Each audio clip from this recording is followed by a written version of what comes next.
La respuesta del mundo de la ciencia ante la pandemia de COVID ha sido increíblemente rápida. Hemos pasado de no conocer absolutamente nada de los coronavirus a tener una vacuna creada con una tecnología absolutamente novedosa para luchar contra la enfermedad que estos provocan. Y todo eso en menos de un año. La ciencia ha volado por los aires todos los plazos que conocíamos hasta el momento, pero no siempre ha sido así. A veces, la respuesta de la ciencia se ha demorado mucho tiempo, incluso para dar por válida una teoría o unas leyes que luego demuestran ser fundamentales. Esto es lo que le pasó, por ejemplo, a Mendel con sus famosas leyes. Quédate, que te lo contamos.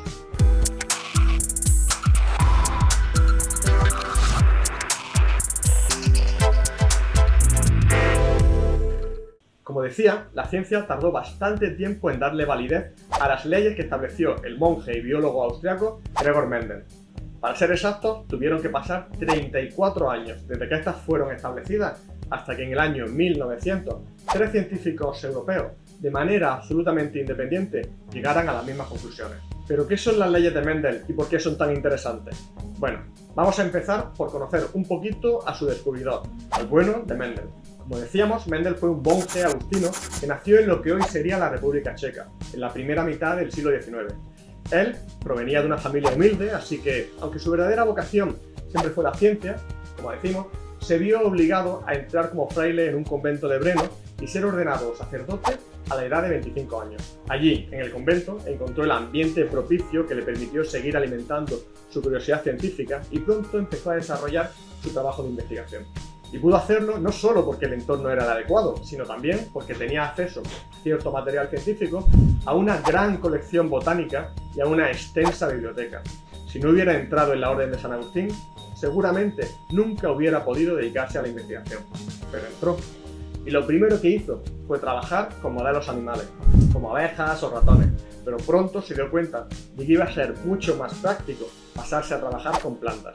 Así que eligió una que le quedaba muy a mano, Pisum sativum, guisantes. Gracias a sus experimentos con guisantes y a que trabajó con casi 30.000 plantas entre los años 1856 y 1863, estableció una serie de reglas sobre la transmisión de los padres a los hijos de ciertas características mediante la herencia genética. Hoy en día, a esas reglas las conocemos como leyes de Mendel, y son 3. Para explicártelas, vamos a utilizar un sistema muy sencillo, como es el que utilizó Mendel, los guisantes. Y no vamos a entrar en cuestiones más complejas de la genética que tendremos oportunidad de ver en otros vídeos. La primera ley también se conoce como ley de la dominancia o principio de la uniformidad de los híbridos de la primera generación. Esta lo que viene a decir es que si cruzamos dos individuos, por utilizar los experimentos de Mendel, dos guisantes, pertenecientes a dos líneas puras, todos los descendientes van a ser iguales para un carácter determinado y además iguales en ese carácter a una de las dos cepas parentales. Para ver esto, Mendel lo que hizo fue cruzar guisantes verdes y guisantes amarillos. En este caso, el carácter al que nos referimos es el color, y pudo comprobar que todos los guisantes que obtenían, absolutamente todos, eran amarillos. Esto es así, ya que, como hemos dicho que los parentales son puros, las dos copias de un gen que da lugar al carácter que estamos estudiando son iguales. Es decir, si llamamos A mayúscula al gen que da lugar al carácter amarillo, el guisante amarillo tendrá dos genes A mayúscula, A mayúscula. Y si llamamos A minúscula al que da lugar al carácter verde, el guisante verde tendrá dos genes A minúscula, A minúscula. Pero ¿qué pasará cuando estos se mezclen? Pues que toda la descendencia solo habrá podido adquirir una A mayúscula de uno de los parentales y una A minúscula del otro. Así que, en términos genéticos, todos serán A mayúscula, A minúscula. ¿Y qué aspecto tendrán? Es decir, ¿cuál será su fenotipo? Pues todos serán amarillos, ya que la A mayúscula domina en este carácter. Por eso, se dice que la A mayúscula es la forma dominante de este gen. Es el alelo dominante y da lugar al carácter dominante, amarillo en este caso. Mientras que la A minúscula es la forma recesiva, el alelo recesivo, que da lugar al carácter recesivo y que aparentemente desaparece en los híbridos. Pero ¿qué pasa si cruzamos dos de estos híbridos? Dos guisantes amarillos, pero que no son puros, sino que tienen una copia del gen dominante y la otra del gen recesivo. Ahí es donde entra en juego la segunda ley de Mendel o principio de segregación. Esta lo que viene a decir es que los alelos que estos híbridos podrán dar a su descendencia pueden ser tanto A mayúscula como A minúscula. de manera que al combinarse, esta descendencia podrá tener todas las combinaciones posibles A mayúscula, A mayúscula, A mayúscula, A minúscula o A minúscula, A minúscula.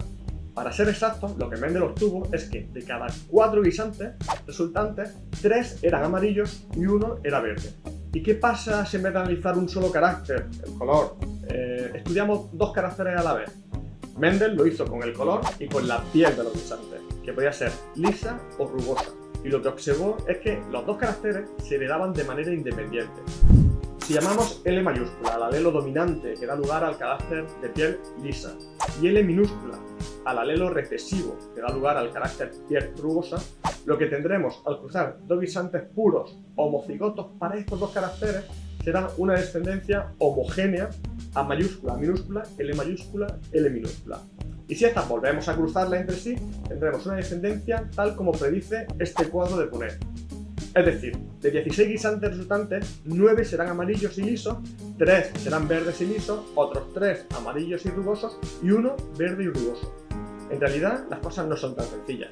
Por un lado, porque lo normal no es que haya un único gen para un carácter determinado, y por otro lado, porque la tercera ley solo se cumple si los genes que dan lugar a los 2 caracteres están a bastante distancia uno del otro. Además, existen otros motivos más complejos que hacen que las leyes de Mendel no se cumplan de una forma tan clara. Pero lo que es cierto es que las leyes expuestas por Gregor Mendel sentaron las bases de la genética. Por desgracia, el bueno de Mendel murió sin ser consciente de la importancia de su trabajo.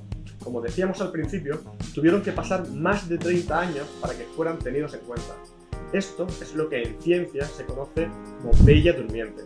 Publicaciones, teorías o proyectos que permanecen décadas en el olvido hasta que llaman la atención de la comunidad científica. Y por desgracia, la ciencia está repleta de ellas. Pero eso será otra historia.